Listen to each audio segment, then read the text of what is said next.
Daniel Gascón, muy buenas tardes, Daniel, ¿cómo estás? Hola, muy buenas, ¿qué tal? Encantado. Y además vecino, vecino, que el otro día nos encontramos cogiendo el En el autobús. autobús. Qué bien. Oye, bueno, Daniel, ya te conocemos, ¿no?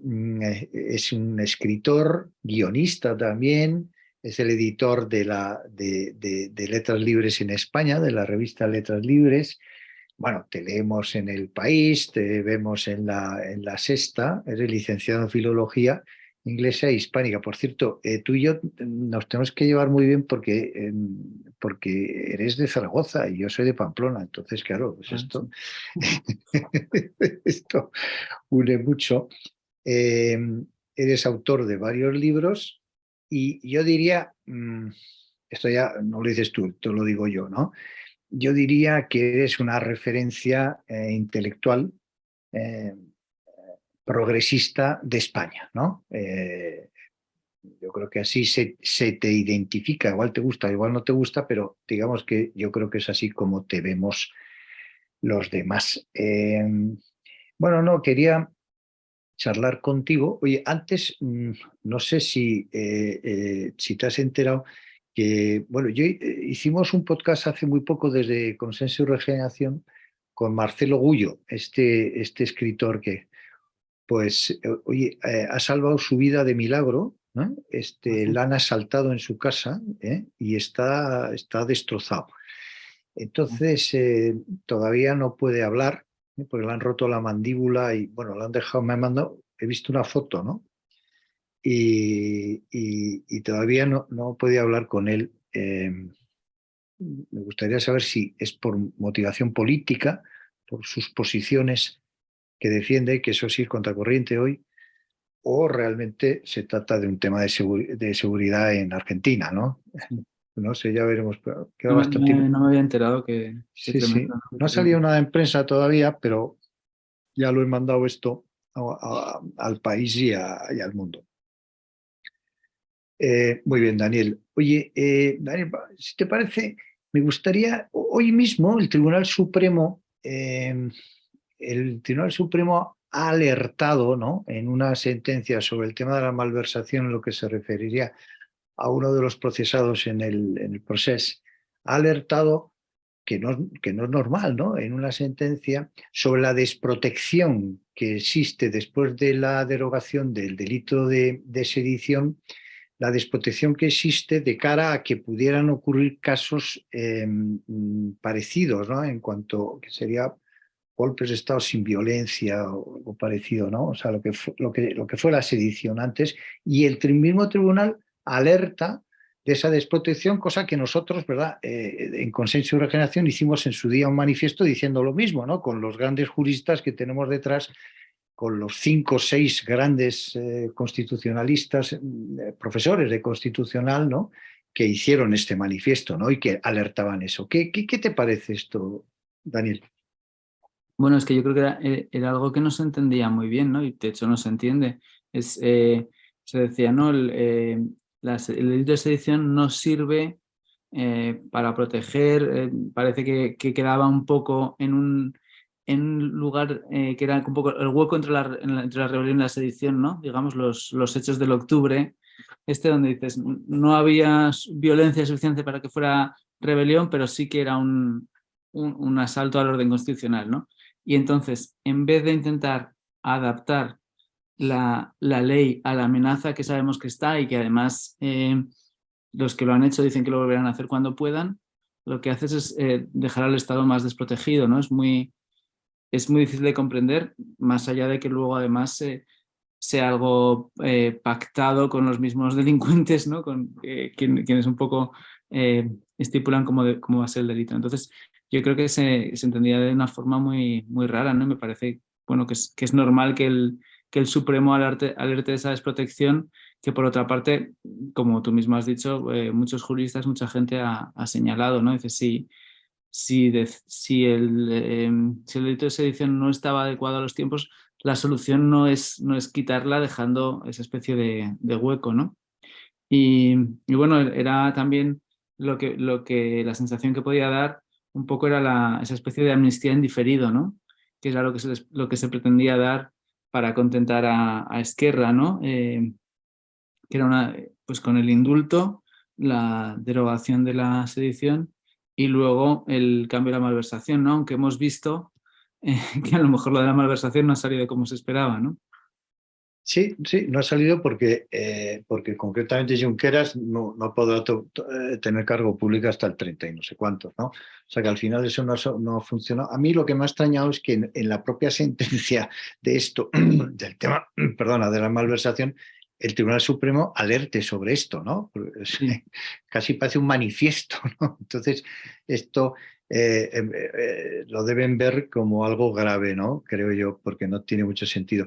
Bueno, tú tomaste una postura clara al respecto de todo esto y te escuchamos y te leímos, sobre todo que ya ahora mismo lo acabas de mencionar, lo de que fue realmente algo que, bueno, realmente muchas voces dijeron lo mismo, ¿no?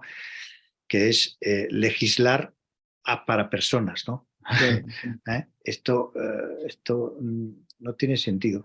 Con bastante ironía escuché decir a alguien y luego yo lo asumí, claro, mejor que legislar para alguna serie de personas es coger y decir el delito de sedición, dejarlo como está y decir, y se exceptúa de este delito a tal y tal persona.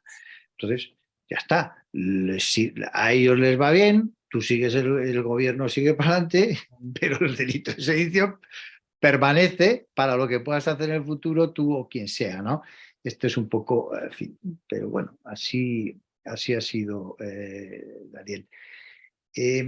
Daniel, otro tema que me gustaría comentar, que no podemos dejar de comentar, ¿no? Que es el tema este del solo sí es sí.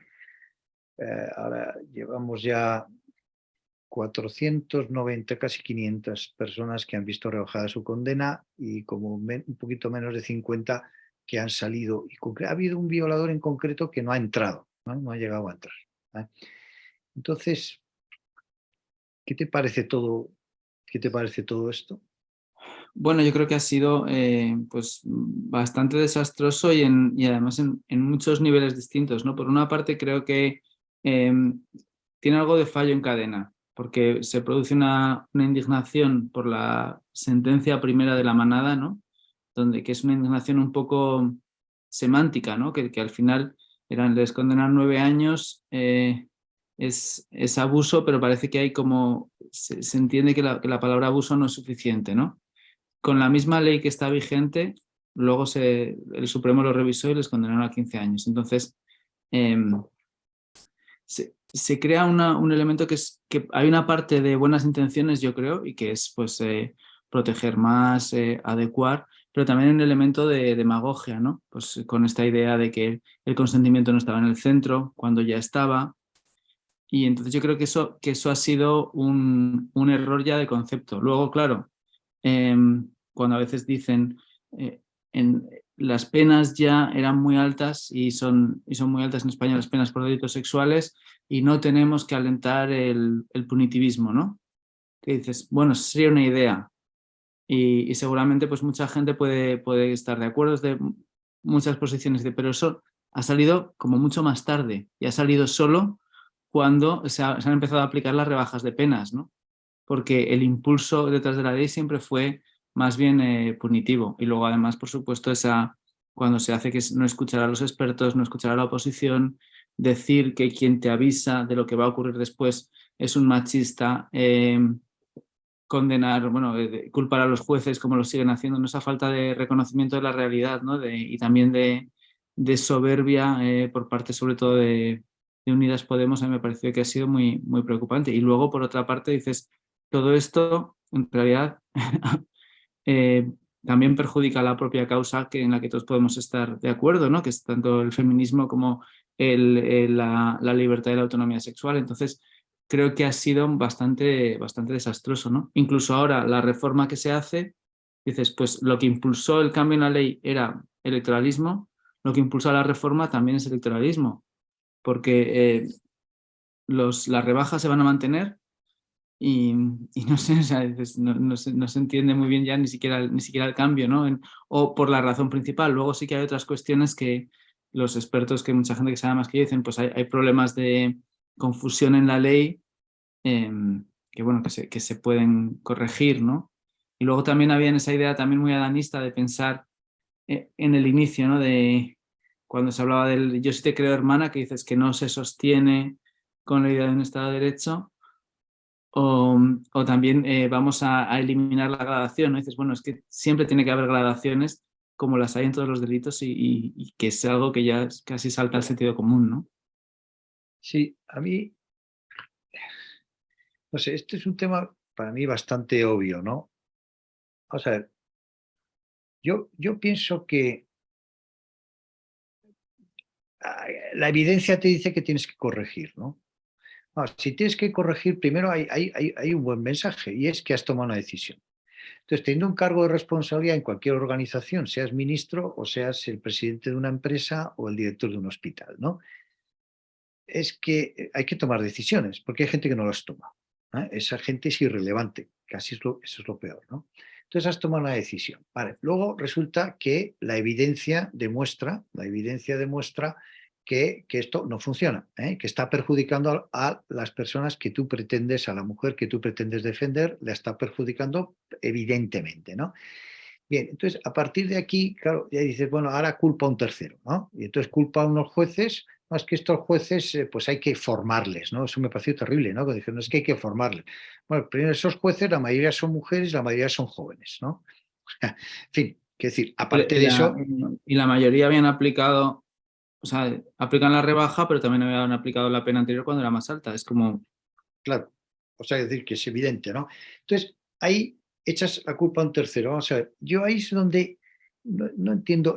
Corregir es que has tomado una decisión, eso es positivo, y dos, lo inteligente, ¿no? O sea, es de inteligentes, corregir lo inteligente. Entonces, o echar la culpa al tercero o meterse en temas ya personales, de probablemente de ciertos complejos, de, en fin, de que quizás has estado a la altura y tal, y entonces yo mismo ahí me meto en temas ya, en defectos personales que me impiden, ¿no?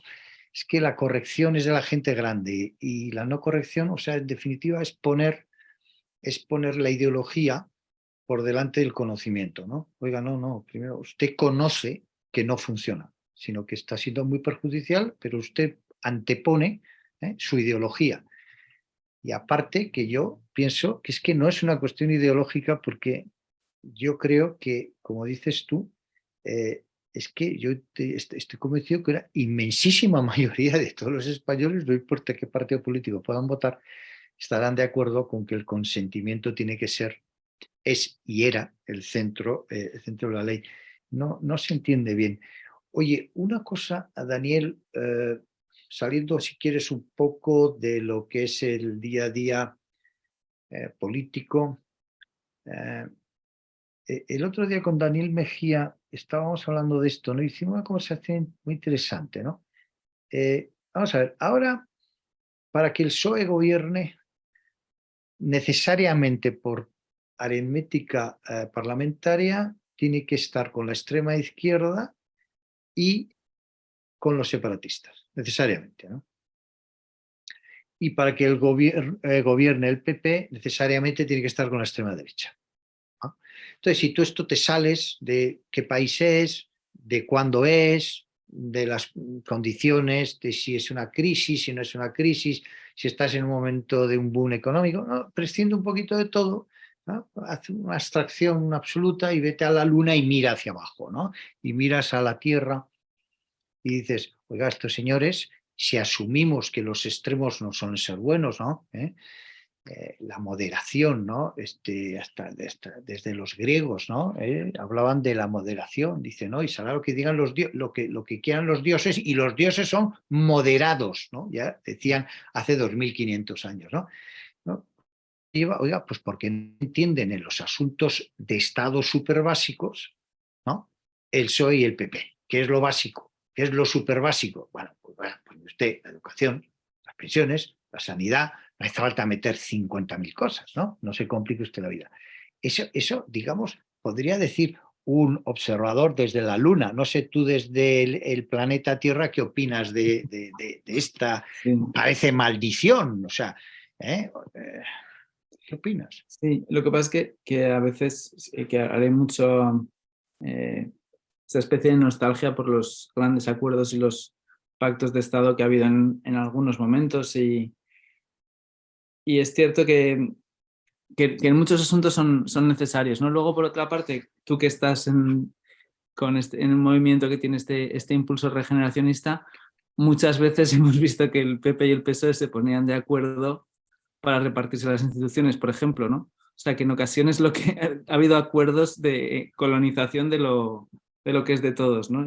Y luego no ha habido, en cambio, otros acuerdos en cuestiones que, pues el ejemplo de Pacto de Estado de Educación, que es como una vieja demanda, ¿no? Que no llega a hacerse, que no llega a hacerse. En cambio, el reparto de los órganos judiciales ahora es como que ha salido, que ha habido muchos problemas para conseguirlo, pero durante muchos años más o menos ha funcionado, ¿no? Eh, sí, yo creo que es muy difícil, además que también la propia, cuando tienes los extremos, pues hacen que sea todo, o sea, cuando los extremos son sexys, que todo sea muy centrífugo, ¿no? Y entonces tienen miedo tanto el PSOE a veces del discurso de Podemos y que pueda parecer más auténtico o como le puede pasar en ocasiones también al PP con Vox, ¿no? Entonces, en vez de intentar buscar el acuerdo, muchas veces tiendes a lo contrario, a la diferencia, ¿no? A que la zanja sea más ancha, ¿no? Y creo que ahí pues perdemos todos, ¿no? Porque todas las ganancias que hay son a corto plazo, ¿no? Que a lo mejor te permite obtener una ventaja, pero eh, al final pues estás gobernando para menos gente, estás creando enfrentamientos que no sabes si luego vas a poder rehacerlo cuando muchas cosas sí que te tienes que poner de acuerdo, ¿no? Pero bueno. Sí, porque está bien, ¿no? El mirar el presente, no sé, es bastante obvio, pues la ley solo sí es sí, en fin, lo de hablar sobre el delito de sedición, bueno, son todo cosas bastante obvias que yo estoy convencido que una inmensísima mayoría de los españoles están plenamente de acuerdo, que son bastante obvias, pero también es bueno y también desde aquí, ¿no? Mirar un poquito al futuro, ¿no? Que es lo que, bueno, nosotros tratamos de hacer en este movimiento nuestro transversal, ¿no? Me hace gracia lo de transversal, que te habrás fijado que todas las organizaciones de este tipo, lo primero que dicen cuando ponen en marcha algo es que son transversales. Sí, No sé si has visto, no he visto a ninguno que no diga, y esto es transversal. Y sí. coges la lista de los que están y nunca es transversal, ¿no? Y nunca es transversal. Bueno, nuestro grupo tiene la marca de la transversalidad, y por eso es difícil de manejar, ¿no? Es difícil de manejar porque, claro, oye, que no habéis hecho esto, que no habéis apoyado aquello. Oiga, mire, es que no, pues porque es que somos diversos, ¿no? Y entonces en Sociedad Civil Catalana pues tenemos a representantes, o sea, no directos, pero a gente del Partido Socialista, Sí. PSC, ¿no? En Consenso de Regeneración yo hice un mapa cuando creé este club de 100 personas, ¿no?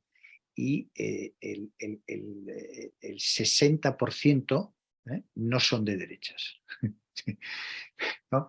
Entonces, pero claro, que el interés que tiene este tipo de planteamientos, y yo he hablado con muchos socios que luego son podcasts, etcétera, que hacemos luego un podcast, es, oye, si miramos al futuro, ¿qué se te ocurre para mejorar? ¿No? Que es la pregunta que te hago a ti. Y la conclusión que yo he sacado antes de hacerte a ti esta pregunta, que se la he hecho a muchos, es que cojo lo que me cuentan gente conservadora, liberal, conservadora, incluso bastante conservadora, y gente mucho más progresista para entenderlo, oye, que son cosas muy parecidas. Cosas muy parecidas.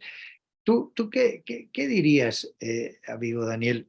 ¿Qué se te ocurre para mejorar la situación política de este país? Bueno, yo creo que de momento lo que pasa es que la polarización todos nos quejamos de ella y a todos nos divierte mucho y nos entretiene, ¿no? Entonces, creo que cierto cansancio de eso, la polarización te lleva como una dinámica muy autorreferencial, ¿no? De periodistas y políticos hablando de cosas que no preocupan en el fondo, o sea, que no afectan tanto a la vida común. Entonces yo creo que eso sí que puede estar bien. Luego, Que puede estar bien el evitarla, quieres el decir. evitarla, exactamente, sí. O sea, que me parece que veo que cierta fatiga de los ciudadanos con eso, que lo veo más que en cabreo, lo veo en desinterés. Y creo que eso, bueno, pues puede estar bien, menos simulacro, menos postureo, ¿no? Luego yo creo que a veces, pues cuestiones económicas relacionadas con la educación y con la competitividad de España, a veces nos pueden pasar por alto porque perdemos mucha energía enfrentándonos entre nosotros mismos y estimulando narcisismos de la pequeña diferencia, ¿no? Y creo que eso sí que es que no deberíamos perder de vista eso, ¿no? Ver cómo pues los problemas educativos, incluso cuestiones demográficas, que eso sí que tiene un arreglo muy complicado, nadie sabe cuál es, ¿no? Pero un envejecimiento muy grande, una sostenibilidad casi del propio sistema, ¿no? Entonces tengo más lo que me parece que son las grandes cuestiones, no tengo tan claro eh, la solución, pero creo que apartarnos de la gran maniobra de distracción del espectáculo de la política, ¿no? En ese sentido, creo que puede ser bueno, ¿no? Sí, fíjate, yo me acuerdo, esto lo conté una vez que hace muchos años, en la revista Actualidad Económica, Sí, todavía sigue por ahí. Venía un anuncio que era unos deportistas que iban a empezar una carrera, ¿no? Y entonces estaban todos en posición de salir, ¿no? Y uno de ellos, que era de negro, en una carrera, uno de ellos, en vez de llevar calzado deportivo para correr, lo que llevaba era unos zapatos de tacón rojos. Y entonces ponía debajo, es muy importante cómo te calzas. Y era neumáticos Pirelli, sí, ¿no? Bueno, yo recuerdo esto hace 1000 años, ¿no?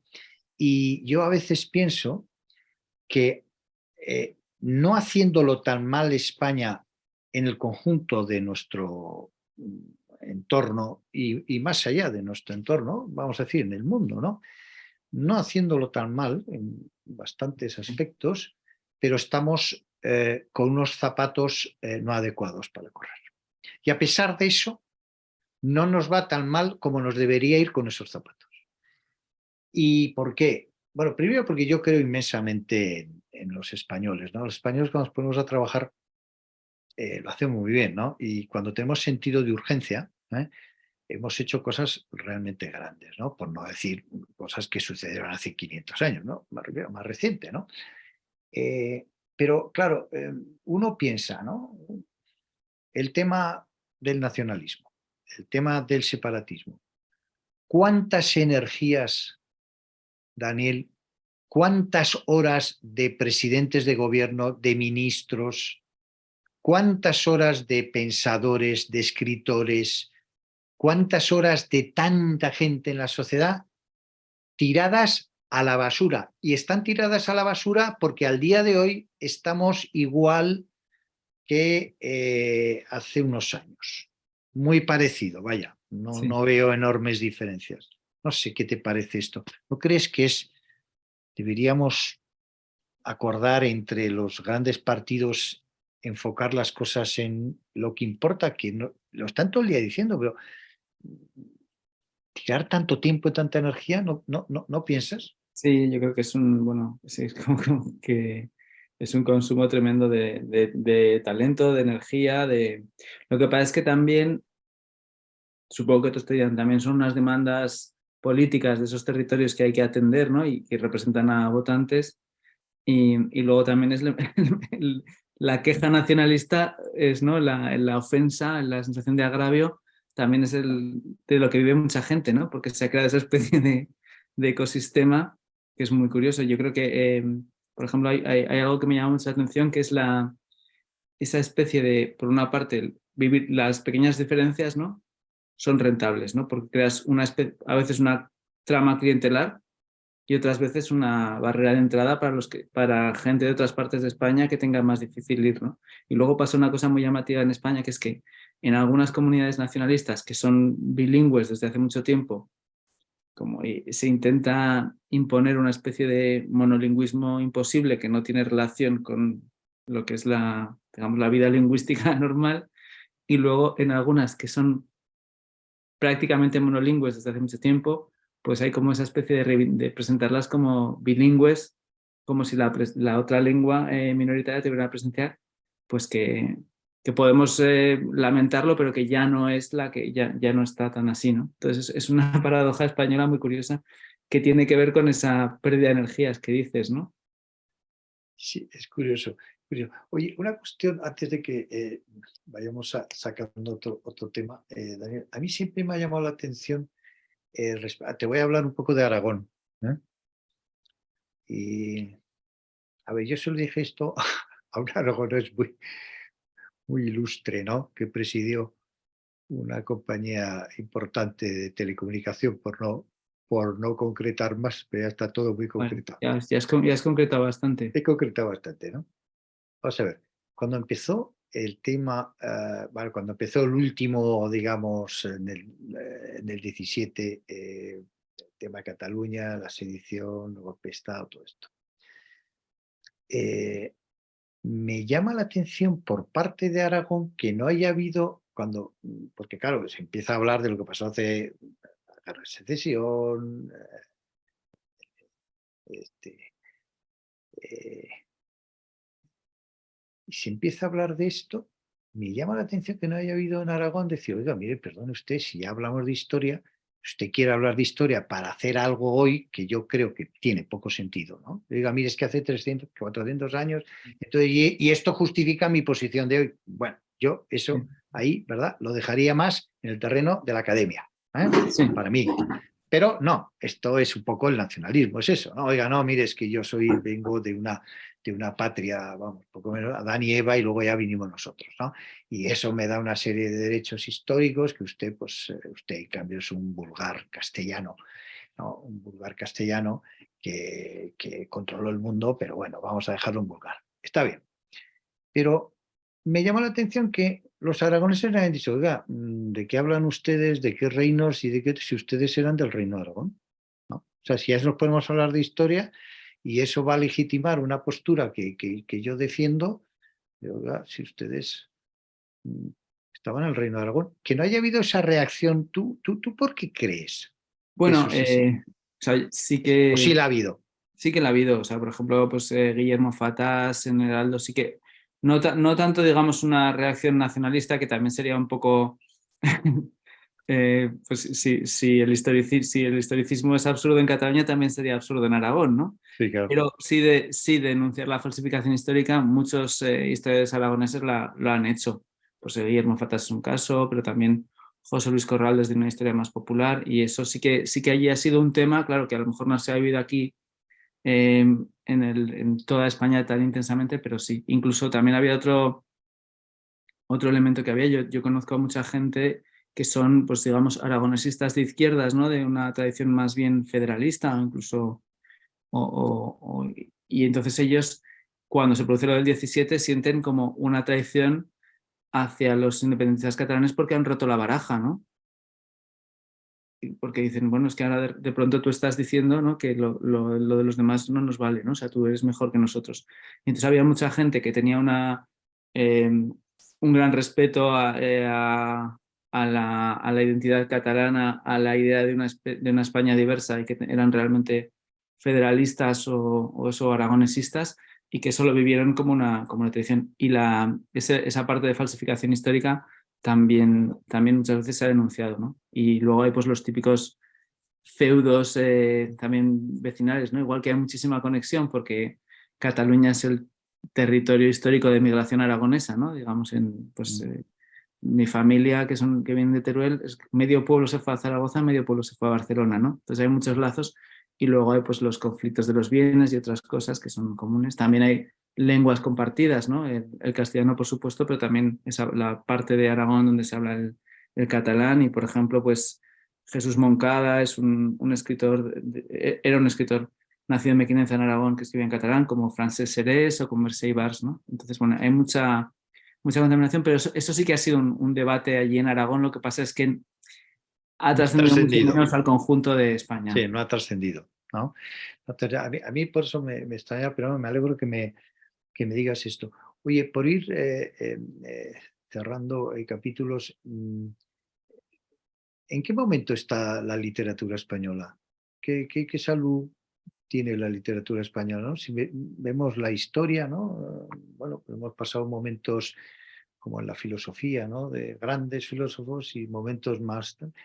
Em, ¿Qué salud tiene la literatura española? ¿Está Bueno, viviendo un gran momento? ¿No? Y luego te quiero preguntar algo de la literatura española y de la edición en concreto donde estás tú relacionado con Barcelona.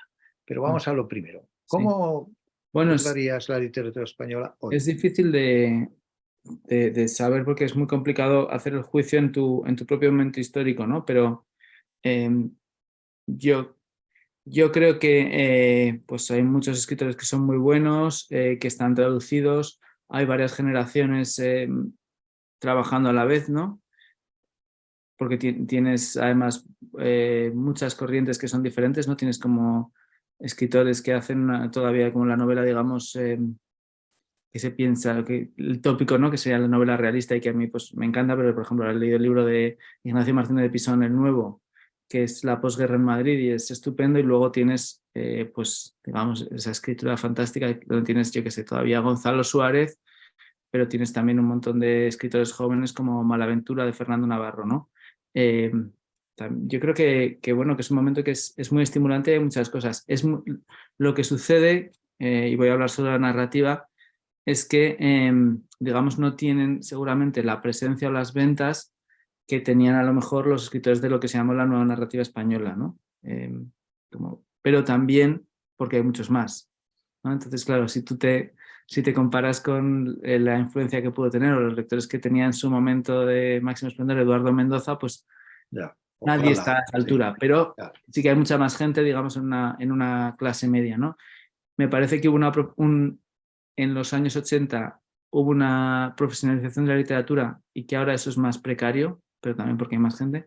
Y bueno, pues ahora, yo que sé, ha muerto hace poco Javier Marías, ¿no? Que yo creo que era un escritor de un prestigio internacional incontestable, ¿no?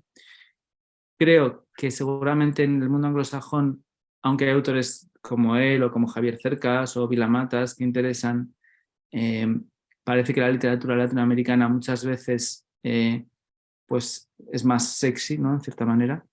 Pero bueno, también es una suerte poder leerla en original y nos enriquece mucho y son unos autores que están todo el rato aquí y con los que estamos, bueno, pues dialogando permanentemente, ¿no? Sí, a mí eso me parece maravilloso, ¿no? Que tener al otro lado del Atlántico 420 millones de personas y yo desde que tengo uso de razón estoy viendo esa conexión entre, bueno, yo llamo Hispanoamérica. eh, Siempre me hace gracia esto, ¿no? De la leyenda negra, ¿no? Que es una cosa que a mí me obsesiona, ¿no? Y es que matamos a casi todos, pero hay 420 millones de personas allá, ¿no? Y yo por la Quinta Avenida no acabo de ver indios, ¿sabes? Ni en la Quinta Avenida, ni en Miami, ni en Los Ángeles. Concretamente en Florida, a los indios se les hace por ley millonarios, ¿no? Se les dan las licencias de alcohol para los casinos. Será por algo, ¿no? Este es un tema que a mí me parece tremendo, ¿no? Que tengamos nosotros que llevar esta historia de la leyenda negra. Cuando la leyenda negra, pues bueno, la inventaron los enemigos de España en aquel momento, ¿no? Pero el haberla asumido aquí, ¿no? Ante la evidencia de los 420 millones. Pero bueno, este es siempre es una cuña publicitaria que meto yo cada vez Hay que un libro abro de la Joseph boca. Pérez, aparte de otros muchos conocidos, pero hay un libro sobre la leyenda negra de Joseph Pérez que está muy bien, Sí, de lo José conozco. Bogadir. A mí es que me gusta mucho también tiene otro de los judíos en España que es estupendo. Sí, ese es un clásico, sí. Sí, y luego está, ¿qué te parece los libros de Marcelo Gullo sobre esto? Como Marcelo Pues Gullo como divulgador, diría yo, ¿no? lo conozco poco, la verdad, no, Ya, no lo ya, bastante como para tener así una ya, opinión. Pero, por sí, ejemplo, Sebrelli también me gusta cuando habla en un libro que tiene sobre el relativismo cultural, donde repasa esta historia. Además, él es un crítico del indigenismo y del relativismo, pero es una visión marxista, ¿no? Que es ya, muy heterodoxa, pero marxista en su origen. sí. Bueno, Marcelo Gullo es un señor de izquierda absoluta, ¿eh? La gente cree lo Sí, contrario, se equivoca. Se equivoca. No, yo creo que Marcelo Gullo es un extraordinario divulgador. Extraordinario divulgador. Entonces, para un tema no sé, tan sangrante para mí, como es la leyenda negra, necesitamos divulgadores porque siempre hemos tenido historiadores. Los historiadores siempre hemos tenido que han dicho, oiga, mire usted, que sí, que nos llevamos plata y oro, sí, pero mire usted, no matamos a todos, porque hicimos hospitales que son para curar, no para matar, hicimos universidades y están ahí, y ahí están y ahí se visitan, ¿no? Y están ahí, ¿no? sí. Entonces, 50 y tantos hospitales, por ejemplo, bueno, ¿no? Y no, ¿qué va? No, más de 100 hospitales, 50 y tantas universidades, ¿no? Entonces, ¿eh? Pero bueno, son cosas. Bueno, pero entonces tú crees que la salud de la literatura española, pues en buen momento en general, con Sí, más personas, ¿no? Que los clásicos de, como decías, Mendoza, Gala o lo que fuera, ¿no? más Que va. fragmentado, pero en buena salud. Es verdad, por ejemplo, que sorprende, si lo miráramos por resultados, aunque la literatura no son resultados, digamos, de premios, dices, pues España lleva unos cuantos años sin un Nobel, ¿no? En cambio, ves que los franceses ahí nos ganan, ¿no? Todavía. Pero bueno, eso, Oye, la y literatura no se Barcelona, mide por eso, sino por muchas ya, cosas que son intangibles, ¿no? muy bien. Oye, y Barcelona ha sido durante décadas, ¿no? El centro de la edición en español, ¿no? Para los autores españoles y hispanoamericanos, ¿no? ¿Eso ahora sigue siendo así? Bueno, antes que estábamos hablando de la conquista y todo eso, hay un texto muy interesante porque refleja muchas las variedades que se llama La imagen de Cortés, que lo sacamos nosotros en letras y que es de Enrique Krauze, una conferencia que dio aquí en la Real Academia de Historia. Yo creo que las grandes editoriales siguen estando allí. Alguna hubo algún traslado, ¿no? Porque creo que Planeta lo pensó en su momento, no sé si lo llegó a hacer. Em, y sí que están allí, sigue siendo una grandísima capital editorial. Me parece que pues ahora Madrid en eso compite y a veces tú eres un escritor hispanoamericano y Madrid es ahora igual, seguramente más atractiva que Barcelona. También, por ejemplo, los escritores que yo conozco aragoneses, digamos, porque ahora puede ser un escritor que publiques en grandes editoriales viviendo en provincias. A veces, antes eso era más complicado, ¿no?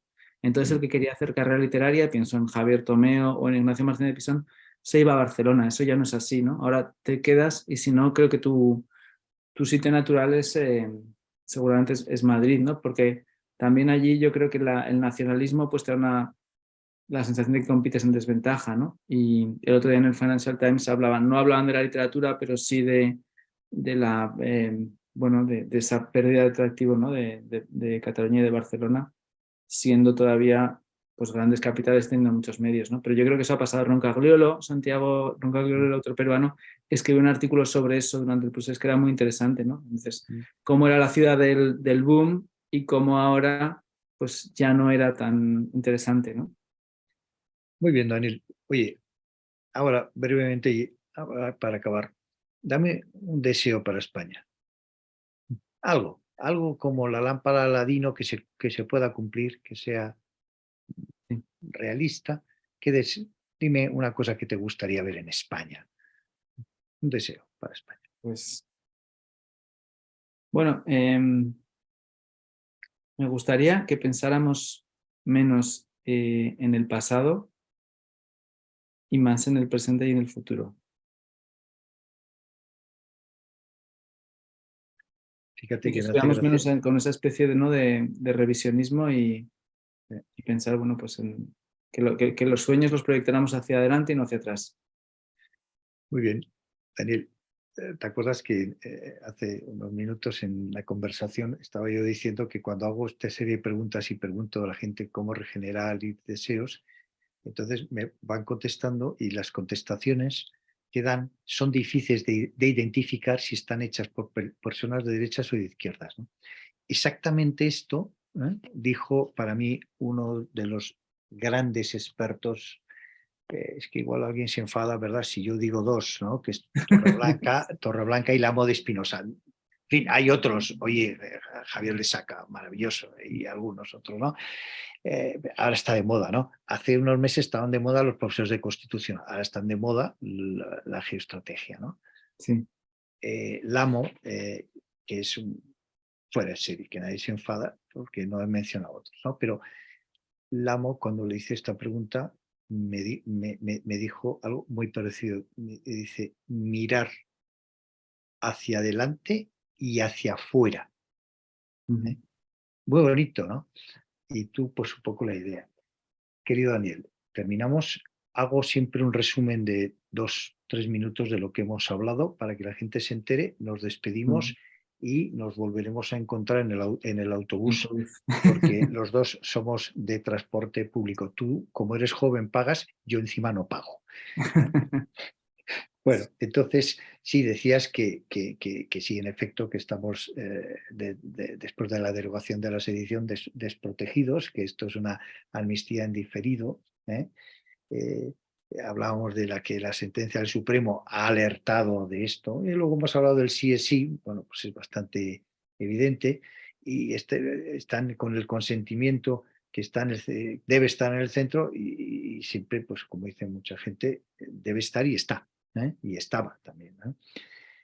Hay que escuchar a los expertos, no condenar, de entrada a los jueces, ¿no? Oiga, usted se tiene que formar, ¿no? Tengo que formar, o usted tiene que mirar si quizás dentro de sus propios defectos está el no corregir, ¿no? Y probablemente por una falta de seguridad o de formación o de complejos, ¿no? Que corregir es evidentemente de persona inteligente, ¿no? Y tú hablas de que esto lo mueve el electoralismo, ¿no? Y eso, claro, pues estos cambios, ¿no? Pues para quedar bien, oiga, no son para quedar bien, sino es para tener una sociedad mejor. Cuando hablábamos de que la derecha y la izquierda se pueda entender para no tener que depender de extremos y menos todavía de separatistas en los extremos, dice, sí, de acuerdo, tal, oye, pero bien que se entienden para en algún momento quedarse con las instituciones. Hemos hablado de la polarización y de evitarla, ¿verdad? Y de evitarla. Y tú ahí pones un tema que me ha parecido muy interesante. Es, bueno, sí, claro, hay que evitarla, pues porque sí, ¿no? O sea, es lógico, ¿no? Pero que es que además produce una fatiga y después el desinterés. El desinterés, eso es lo peor, ¿no? Esa es la gente que se queda en casa, ¿no? En las elecciones de Cataluña, todo es dramático, todo lo que está pasando y luego resulta que la mitad de la gente se queda en casa. Bueno, pues entonces ya eso desmoraliza, ¿no? ¿Qué es lo que acabas de decir? Ese punto me ha parecido extraordinario, pero claro, sí mencionas que en temas como educación, sanidad, demografía, mira, no hemos hablado de demografía, pero es de lo que van a hablar tus hijos. Tus hijos hablarán solo de demografía, porque este es el tema, cuando uno se ve la renta de los países más ricos de África, que es el norte de África, con alguna excepción, y los países del sur de Europa, que a su vez son los de renta más baja de Europa, y hay una diferencia de 5 veces, ¿no? Eso pues ese es el gran tema. Bueno, de eso no hemos hablado. Sí, del tema del nacionalismo y lo que supone como país de pérdida de energía y de tiempo, ¿no? Te he sacado el tema, como buen Aragonés. aragonés, del tema de Aragón, en el que te he dicho, oye, que yo veo que no reacciona. Entonces me dices, no reacciona, no ha salido, no ha trascendido a España, pero sí ha habido reacción por parte de gente que dice, oiga, si hablamos de historia, pues vamos a hablar de todo, ¿no? Sobre todo si hablamos de historia para defender una posición actual, ¿no? Esto es Sí. lo que es, claro, esto es, bueno, y es lo que yo cuestiono, ¿no? No, es que pasaba esto hace 500 años. Bueno, Primero, probablemente no es cierto que pasaba eso hace 500 años, pero menos todavía puedes justificar una posición de ahora, ¿no? Bien, bueno, hemos hablado de literatura y dices, bueno, quizás han ido las grandes figuras, bueno, pues porque, bueno, también nos morimos todos, ¿no? Pero dice, pero hay mucho más gente, ¿no? O sea, eso es muy rico, ¿no? O sea, hay que decir que entonces probablemente el momento, pues es mejor, dices que quizás quitando algún autor en concreto no tiene demasiada trascendencia fuera de España y sigues diciendo pues que lo que vende bien es la literatura hispanoamericana, donde ahí siempre hemos estado unidos, ¿no? En la lengua, eso no se cuestiona, ¿no? Se cuestionan otras cosas. Y por otro lado dices, bueno, y Barcelona sigue estando las grandes editoriales, pero ya para autores puede ser, por el tema del nacionalismo, más atractivo Madrid. Y eso es lo que a mí me entristece, ¿no? De Cataluña y lo que yo conocí de Cataluña. Y en tu sueño, pensar hacia adelante, dejar el revisionismo y pensar hacia adelante. Y yo decía, bueno, que bien, ¿no? Que cuando yo pregunto esto y ponemos las ideas ahí, resulta que es imposible. Yo diría que sí, imposible, al menos en una inmensa mayoría, el tratar de identificar si es gente de derecha o de izquierda, ¿no? Es muy curioso, lo cual indica que en la ideología no es tan difícil entenderse, sino relativamente sencillo. Amigo Daniel, muchas gracias. Gracias a ti. Y ya nos veremos. Si no tienes nada más, pues cortamos aquí y deseándote lo mejor. Genial, pues muchísimas gracias y ha sido un placer. Muy bien, Daniel, pues un abrazo. Un abrazo. Adiós.